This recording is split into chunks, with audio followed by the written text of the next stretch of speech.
Olá, seus lindos, tudo bem? Bom dia, Deus abençoe, como é que vocês estão? Bom dia aqui, né? A hora que eu tô gravando. Você teve uma semana abençoada, tudo certo? Então vamos lá. Pra quem não me conhece, prazer, me chamo Guilherme. A gente tem mais um devocional semanal. Hoje a gente vai continuar a leitura de Filipenses 3. A gente ia até fazer outro texto, mas Papai do Céu direcionou pra esse. Então vamos embora. 8 a 11. Então vamos lá. Mais do que isso, considero tudo como perda, comparado com a suprema grandeza do conhecimento de Cristo Jesus, meu Senhor, por quem perdi todas as coisas. Eu as considero como esterco para poder ganhar Cristo e ser encontrado nele, não tendo a minha própria justiça que procede da lei, mas a que vem mediante a fé em Cristo. A justiça que procede de Deus e se baseia na fé. Quero conhecer Cristo, o poder da sua ressurreição e a participação em seus sofrimentos, tornando-me como ele em sua morte, para, de alguma forma, alcançar a ressurreição dentre os mortos. Gente, hoje eu acredito que eu não devo falar muito, pela glória de Deus. Uma das coisas que o Papai do Céu colocou no meu coração foi a partir do versículo 9, porque o 8 foi só para dar um contexto que a gente já leu já na semana passada. Então eu vou lendo pausadamente cada versículo pra gente falando um pouquinho sobre cada um, tá beleza? Normalmente a gente faz assim. Versículo 9. E ser encontrado nele, não tendo a minha justiça que procede da lei, mas a que vem mediante a fé em Cristo. A justiça que procede de Deus e se baseia na fé. Pô, a gente falou, só para um contexto geral, no último devocional, se você não viu, volta lá e dá uma olhada. A gente falou sobre entregar tudo, que andar com Deus é você caminhar sabendo que o que era precioso agora não é mais, porque agora tudo é dele e estar com ele é a melhor coisa que eu quero, não tem mais nada.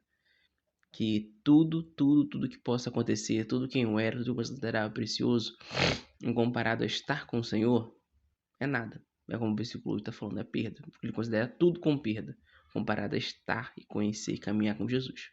Isso nos leva ao versículo 9, porque quando a gente está falando sobre perdas, a gente imagina coisas que a gente vai largar, e normalmente ou a gente associa isso à parte material, ou a gente associa isso a uma parte mais pessoal, assim, tipo, eu era uma pessoa muito ignorante, então agora Papai do Céu trabalhando na minha vida, eu não sou mais, eu entreguei isso pra ele, sou uma pessoa mansa, cultivei os frutos do Espírito, isso é de Deus, isso é verdade.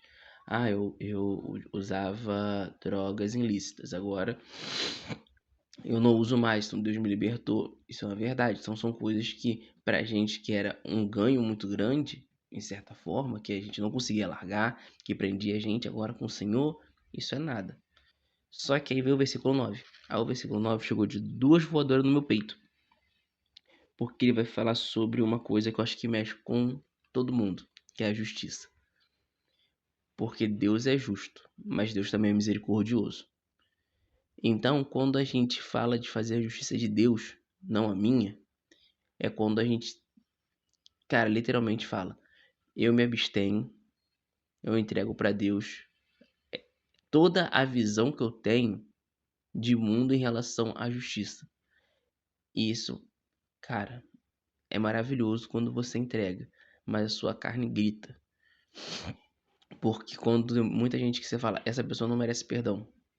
Às vezes fez uma coisa nem muito grave. Mas você fala, pô, ela não merece perdão. Por quê? Porque ela não merece, acabou, pô.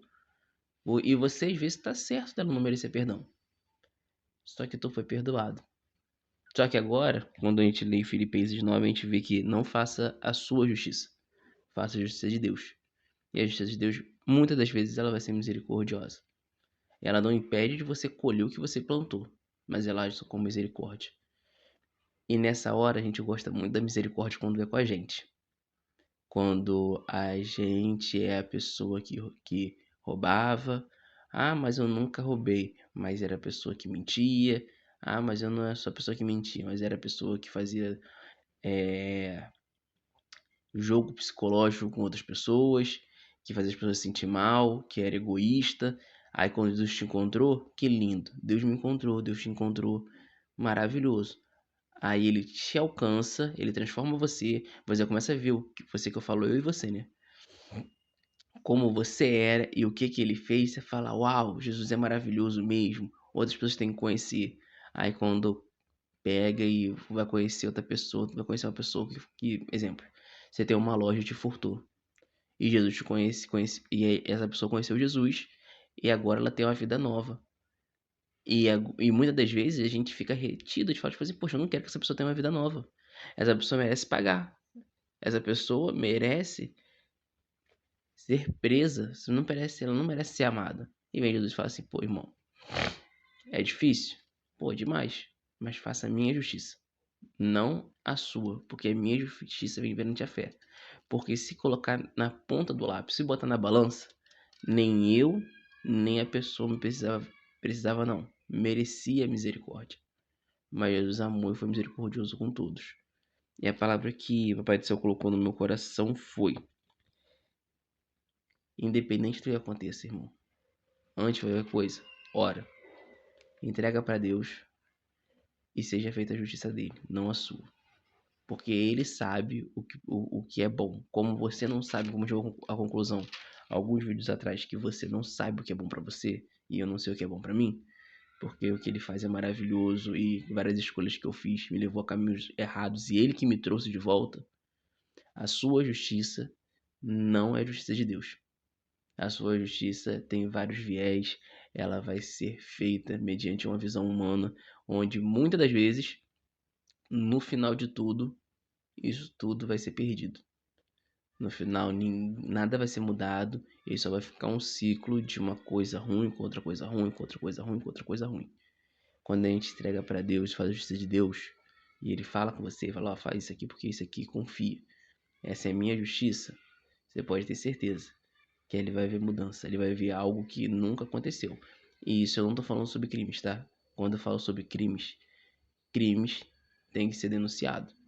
Tem a pregação da pastora Helena Raquel que ela tá falando muito sobre isso. Tá? Volta e meia aparece, né?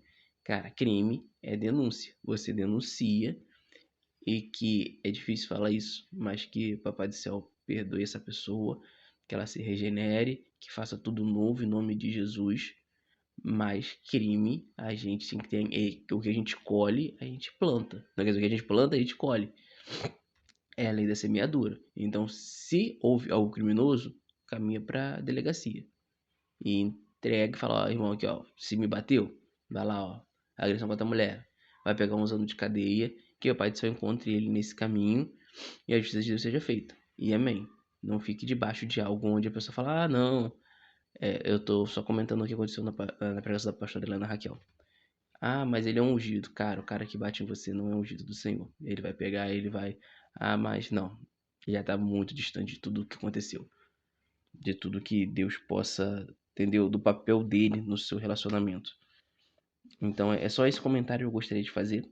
E agora a gente vai pro versículo 10 e 11, que eles se completam maravilhosamente bem. Pra gente finalizar.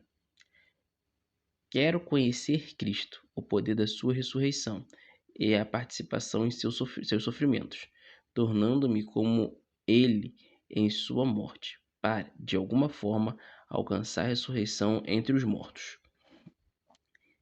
Ele vai falando sobre um monte de coisa, gente, até chegar no versículo 10 e 11, onde ele resume: quero conhecer a Cristo. Mas quando ele chega a falar do versículo 10, ele já pegou o versículo, lá desde o versículo 7, falando: olha, o que era lucro pareceu ser perda. Além disso, tudo na minha vida eu considero perda em comparação a Cristo. Sabe a minha justiça? Aquela coisa onde eu sou conhecido porque eu sou justo. Eu não sou tão justo porque existe um Pai Celestial que me guia e ele mostra para mim meus defeitos, minhas falhas e fala: olha, a sua justiça aqui é falha, tá vendo? A minha não. Entrega para mim. Até ele chegar no quero conhecer a Cristo, eu quero caminhar e firmar com Ele e participar do sofrimento, que é um patamar muito mais alto, ele já perdeu muita coisa, cara. E a minha pergunta pra gente hoje é: o que é que tá faltando perder, cara? Em Deus, que tu sabe que é pra você perder, que você sabe que é pra você largar, que eu e você sabe que não tá cabendo mais porque ele já falou. E a gente tá tipo assim, não, mas eu quero conhecer a Cristo. Eu quero conhecer a Cristo. Eu vou buscar de segunda a segunda Ele e não é uma palavra que fala que buscar encontrareis e vamos. Cara, você pode até encontrar Jesus nesse período, cara. Isso, glória a Deus. Mas a obediência não substitui a busca. Você vai pegar, você vai precisar obedecer. Ah, mas eu não quero, porque eu não quero entregar. Então, sinto lhe dizer, a sua visão de Cristo vai ser uma visão limitada. Você só vai receber mais de Deus, você vai conhecer mais de Deus conforme você obedece. Não tem como. É quando sai partes suas e entra parte dele. E inevitavelmente, acho que é a parte que a gente normalmente não ouve falar, mas faz parte, que Jesus, que é o top do top do top, é o homem que desceu, Deus encarnado, e mudou toda a jogada, que ele que rasgou o véu, sacrificou pela gente, ele sofreu. E não é porque você é cristão que você não vai sofrer. Essa não foi a garantia de Deus. A garantia de Deus foi que estaria com a gente até o final dos dias, que a gente reinaria do lado dele, que a gente conheceria e teria vida eterna. Ah, mas eu sou crente e eu sou cristão, entreguei e as coisas ficaram difíceis e tudo mais. Cara, permanece com ele, porque se ficar difícil, se ficar fácil, isso não tem que importar. O que tem que importar é caminhar com ele, é querer conhecer a Cristo. Entendeu? Sofrer vai fazer parte da caminhada. Não tem como você ausentar do sofrimento. O Senhor vai permitir que você sofra. E não tem o tipo, ah, mas eu não quero. Tudo bem, você falar pra mim, então se ele vai permitir que eu sofra, eu não quero caminhar com Cristo, eu quero ir sozinho. Tudo bem, aí você vai pegar, você vai sofrer sozinho. E acabou. Porque quantas pessoas você conhece aí que não é cristão e sofre? E tem sofrimentos? Eu conheço um monte. Por quê? Porque isso é inerente à vontade humana. A vida vai fazer a gente sofrer. A diferença é, aqueles que sofrem com o Senhor é diferente. Você tem alguém que nunca, jamais vai sair do seu lado. Que ele pega na sua mão durante todo o processo. E fala, vai ficar tudo bem, vamos lá. Nós estamos passando por isso. E a gente lembra, mas e se eu tiver que fazer uma escolha e que Deus vai pegar e vai fazer com que eu sofra por causa dessa escolha? Porque se eu não escolhesse isso, que é a vontade de Deus, eu não sofreria. Irmão, eu considero tudo como perda em comparação a conhecer e caminhar com Cristo.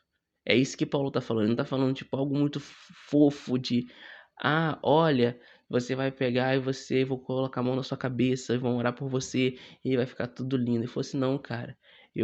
Qualquer coisa que eu posso ter, nada importa mais em comparação a ter a Cristo.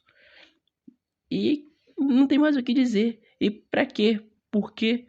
Para me tornar como ele na sua morte, para de alguma forma alcançar a ressurreição entre os mortos. Irmão, esse é o caminho das pessoas que andam com Jesus. E foi isso que Deus colocou no meu coração hoje. Foi pra gente falar que, olha, existe uma justiça dos céus. E essa justiça não vai ser medida pelas suas mãos. Você e eu não somos o dono da razão. Quem é o dono da razão é Jesus. E que não importa o que aconteça, queira conhecer a Cristo, cara. Caminha com ele mesmo, fala, se vai sofrer, sofro com ele. Se for pra rir, eu vou rir com ele. Se for pra passar pela fornalha de fogo, eu vou passar pela fornalha de fogo com ele. Queira conhecer a Cristo. Queira caminhar com ele de uma forma que você talvez nunca caminhou. E se você caminhou, permaneça firme, que pode vir tempos difíceis, mas também vai vir tempos tranquilos. Independente disso, a gente faz tudo isso não olhando para cá, não olhando para a terra, não olhando como, se eu passar dessa fase eu vou ganhar dinheiro. Se eu passar dessa fase eu vou ser uma pessoa que agora, olha, eu vou pregar, Você pode pregar, glória a Deus, isso não é errado. Mas não seja essa a motivação do nosso coração. Que a motivação do nosso coração hoje seja, de alguma forma, eu não sei como, eu vi esse Deus maravilhoso, que tudo para mim passou a ser perda, e eu quero conhecer Ele para de alguma forma eu possa viver ao lado dele na eternidade. Que a gente possa fazer as coisas aqui lembrando que existe um objetivo. Esse objetivo é o quê? É chegar no céu e abraçar o nosso Senhor e Salvador Jesus Cristo. E esse precisa ser o centro da nossa vida. E esse é o centro da mensagem de Deus. Foi um homem que se fez carne, habitou entre nós, morreu e nos deu a oportunidade de andar no caminho dele e para viver com ele eternamente. Então, esse é o nosso objetivo. Então, olhos fixos nele e entregue tudo para ele. Ele é um Deus vivo, ele não é um Deus morto. Ou que você não tipo, não sei o que fazer. Ore e peça para ele. O Espírito Santo falará com você. Tá bom, meus queridos? Então, hoje foi o nosso devocional semanal. Pode ter sido bênção na vida de vocês. A gente se vê agora na semana que vem. Um dia abençoado. Se cuidem. Até!